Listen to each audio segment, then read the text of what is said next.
pretty sure just about everybody in the four corners of the world is familiar with John Deere, the famous green and yellow agricultural equipment, or if you're into the plant heavy industry, it's just yellow. But who knows about John Deere? Who knows about John Deere himself, the man, where he started out, and how he became the founder of the company that went on to be the largest manufacturer of agricultural equipment in the world. Good evening, everybody. You're very welcome back to the Agri-Motive Farm Machinery YouTube channel. So this evening, it's all about Mr. John Deere, where he grew up, how it all started for him, and basically where the company came from very, very humble beginnings. So he was born on the 7th of February, 1804 in Rutland, Vermont in the USA. So Rutland, it's over on the East Coast, so it would be north of New York, up around the Boston area, someplace up that direction, Vermont. So it would have been the breadbasket of New England at the time. There would have been quite a bit of farming, and it was quite mountainous as well. So next up then you would have Montreal. So Vermont Rutland would be halfway in between New York and Montreal. So yeah, he was born there in 1804, third son of William Deere and Sarah Yates. His father, William, was a merchant tailor. But times were hard back then, they were tough. And he had a family to support. And in 1808, it is believed that William Deere set off for England to find work for his family, to go over to get work and to try and make a better living for his family. But it's believed that he drowned at sea, probably someplace in the Atlantic, en route, because when he left, he was never heard from again. So young John, third son, he grew up with his mother. They wouldn't have had a whole lot about them at the time. There was, they would have been poor enough. They ran the tailor shop. They got by, and when young John was finished the bit of schooling that he had done, he went on to start an apprenticeship at the age of 17 with Captain Benjamin Lawrence as a blacksmith. So blacksmith back then basically would have been like a tire fitter today and a mechanic rolled into one, because horses all need shoes. There was no cars, there was no tractors, there was nothing back in those days. So blacksmith would have been seen as a good trade. He would have been busy, definitely, because horses needed shoes, and then the equipment, carriages and stuff like that. So it would have been like a tire fitter and a mechanic rolled into one. So he started about his apprenticeship,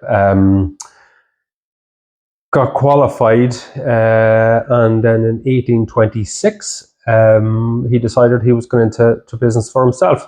So for 12 years he traveled around the Vermont area, worked around the Vermont area in various different towns, trying to make a living for himself. And he got married in 1827 to Demarius Lamb.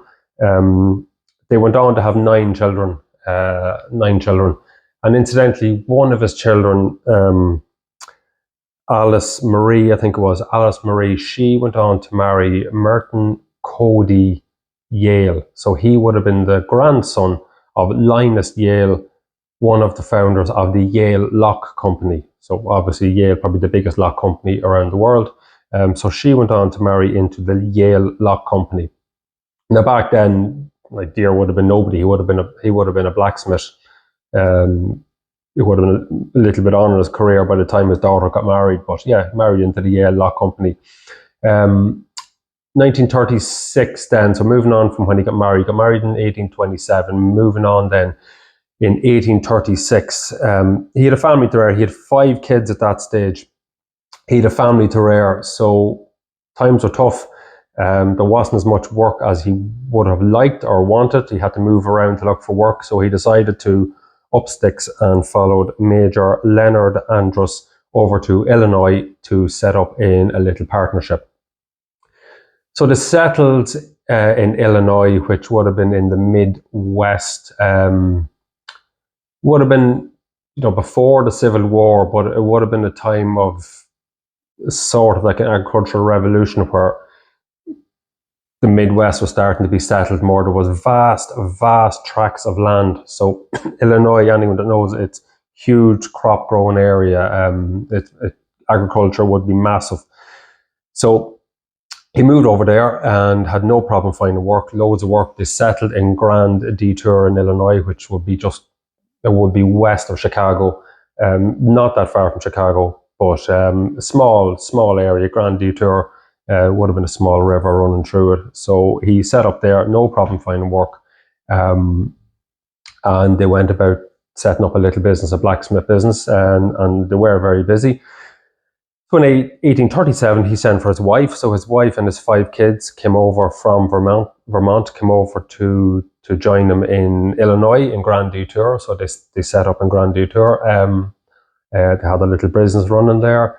And while he was there, he realized that the types of repairs and that he was seeing coming into the shop, so the old type plows and that would have been brought from, say, New England and people that came to settle in the Midwest, it's completely different land. So when you went to the East Coast, to Illinois or to Vermont, that area would have been nice, sandy, loose soil. It would have been very easily worked in compared to what you had in Illinois, that sticky kind of hard ground.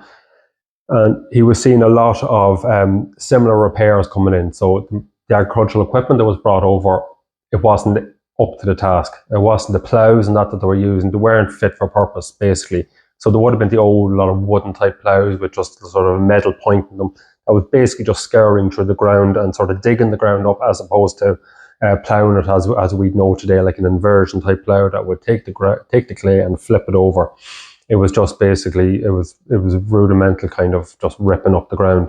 It wasn't the ploughing that we know today. So yeah, he went about deciding, I suppose, to try and make a plough that would properly self-score. So anyone knows anything about ploughs, if you take a plough out of the shed in the spring and you haven't prepared the moldboard and there's paint on it maybe, or there's still rust on it from sitting up over the winter and you hadn't protected it, if you start to try and plough with that, it'll just bulldoze. So the clay won't flow off it nice and smoothly. The clay will just bulldoze in front of the moldboard. So what he decided was he was going to try and make a plough board, a mold board that would fit onto a horse-drawn plough, obviously, that would self-score. So he remembered from his time in his tailor shop that his father would have ran, that the needles that they used always had to be polished really, really smooth, really, really finely polished to get them to slide through the leather or whatever it was without catching, that they just slide through and there was no resistance, no friction. So the first attempt that he had at making a plough was actually, he used an old saw blade, which had been, used quite a lot. So it had been smoothed right down from being continuously used. If you can imagine a saw blade being really smooth at the type of steel that it was. So he went about fashioning a mold board out of this saw blade.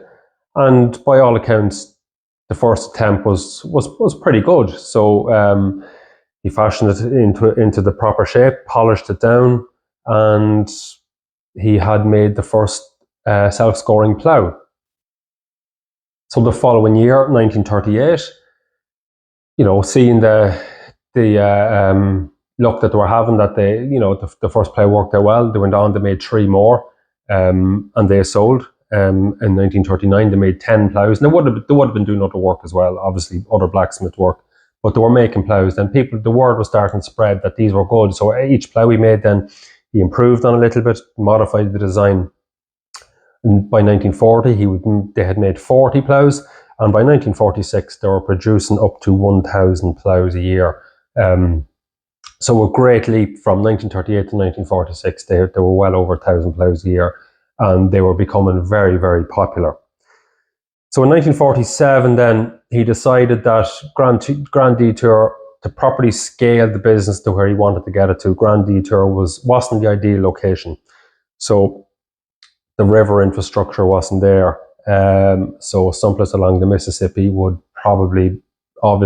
suit a hell of a lot more.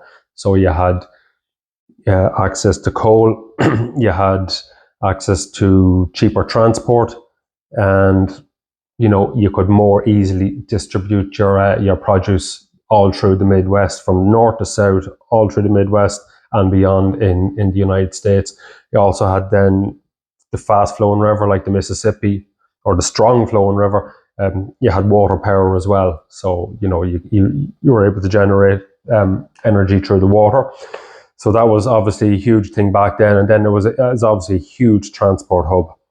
So he decided that he was going to part ways with in his partnership with Major Leonard Andrus, and he decided that he was heading off to Moline in Illinois to set up by himself, and he began using imported English steel. So he went over, he set up his foundry, or his blacksmith shop, his business.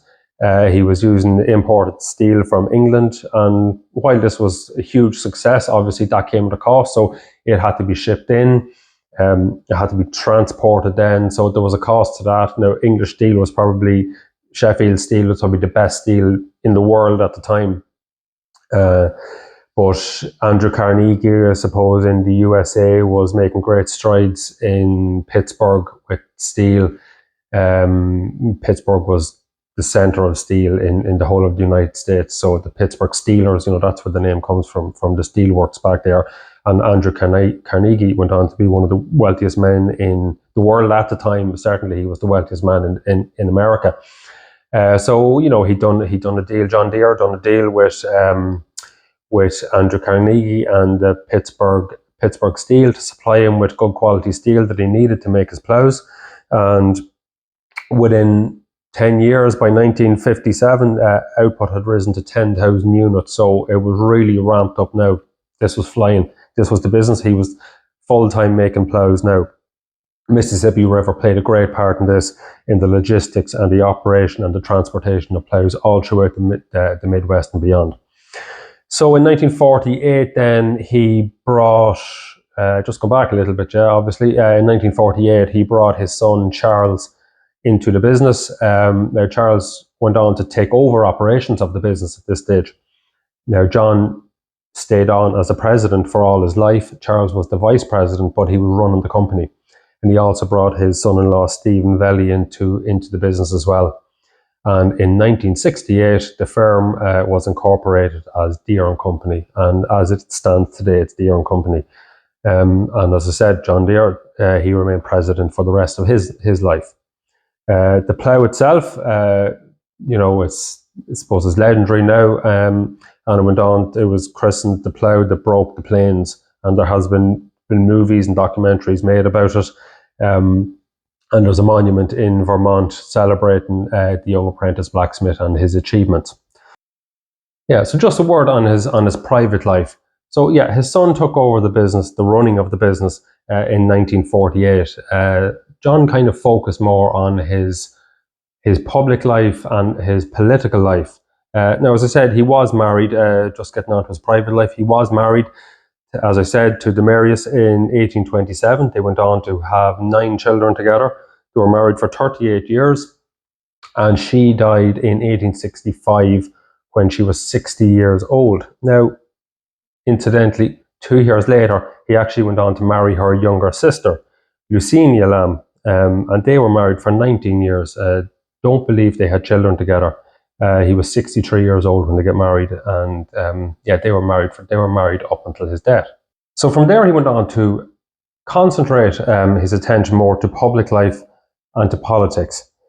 He was the founder and president of the National Bank of Moline, so one of the first National Bank of Moline. He was one of the founders, and he was a president of that for many years. He was the director of the Moline Free Public Library, trustee of the First Congregational Church, and he also served as mayor of the town for 2 years. Now, he didn't run for re-election because at that stage he was becoming unwell.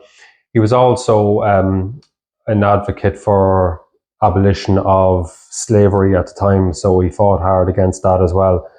In 1875, then he acquired John Deere, what's now known as John Deere House, as as his final home, and he died at home on May the 17th, 1886, aged 82. So yeah, an incredible career when you think of where he came from. He came from nothing. He wasn't born with a silver spoon in his mouth. He wasn't born into an engineering company. He wasn't born to rich parents. He literally came from nothing, and was a humble blacksmith. But the difference was he was as much a salesman and a marketer as he was a blacksmith. By the time he had the plow perfected, he knew what he had to do. So the amount of advertisements, he knew how to market, he knew how to push it. He was more than a blacksmith. He was obviously a very, very intelligent man behind it all. He used his skills as a blacksmith and his knowledge of the industry to create something that changed the world, certainly at that time to change the Midwest, and obviously went on to change the world. Plows are used all over the world in that similar fashion.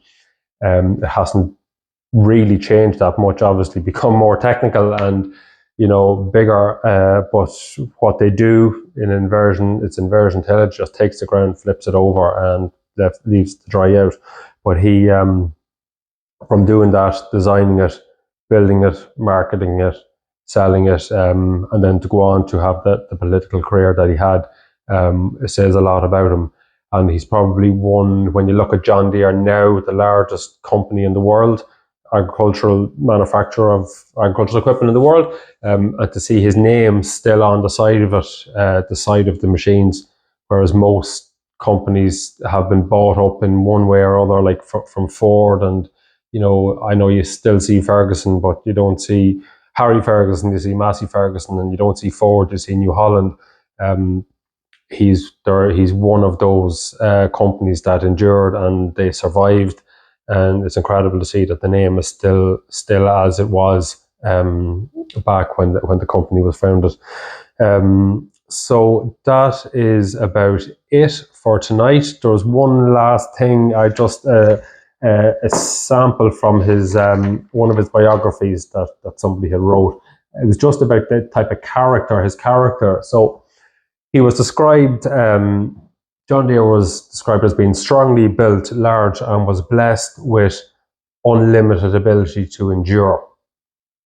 He was frank and open, and his healthy, bespoken, genial, and noble social character. So he was noble and sociable.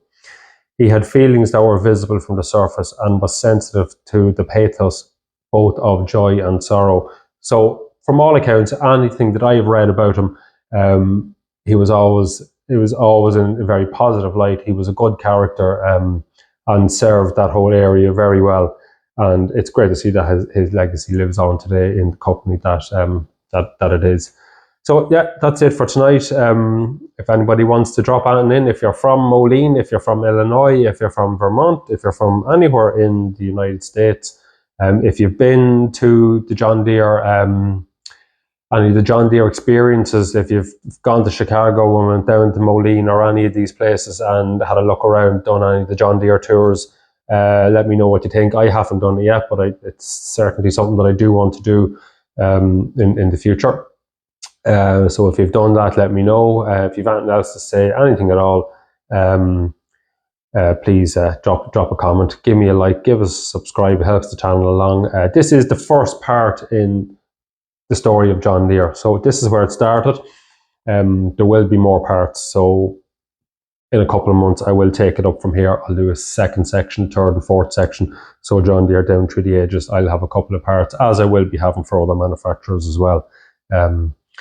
Because there's great stories to be told, and it's hard to tell it all in one night. So that's it. That's John Deere, the man. That's him. Thank you very much for your time. Thank you very much for sitting down and watching, and I'll be back at the weekend with something new. Thanks.